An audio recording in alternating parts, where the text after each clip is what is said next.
Sorrow for our faults. Geronda. How can someone be helped to not fall into the same fault?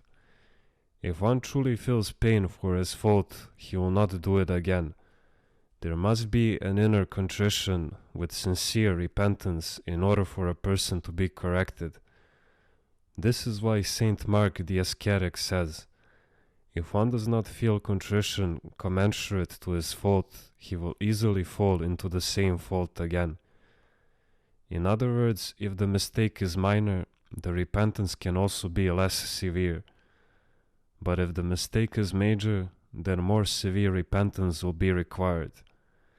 When people do not grasp the severity of their sins and do not experience grief commensurate to their fault, then they can easily fall into the same or even greater fault.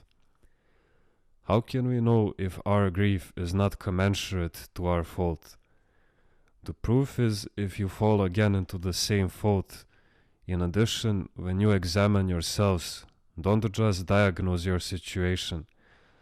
You are constantly carrying out bacterial tests upon discovering a virus.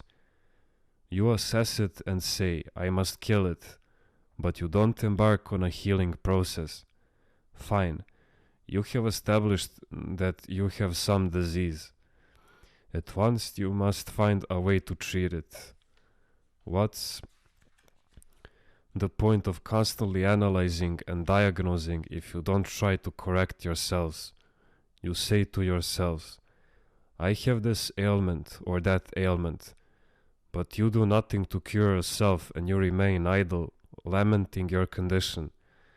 You only waste your energy and remain useless. You render your mind and your heart useless. You get sick from grief over it, but do nothing to treat it. Later when you get well, you start over again. When did I get sick then, and how did I get sick? Of course, you will carefully observe yourselves. You won't allow your faults to go undetected.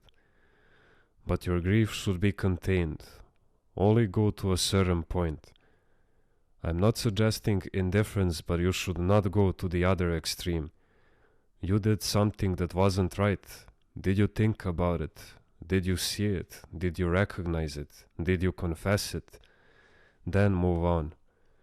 Don't get stuck there. Just keep it in mind so you'll be careful next time you're faced with a similar situation. Lamenting over our faults is pointless if we don't also try to correct them. It's like grieving constantly over someone who's sick without offering him any help. Geronda. Are we not to grieve even when we rightly suffer because of our mistake? No, you should grieve, but the grief must be commensurate to your fault. If you do not suffer, you will remain happy-go-lucky and careless and will again fall into the same mistake. You will not correct yourself.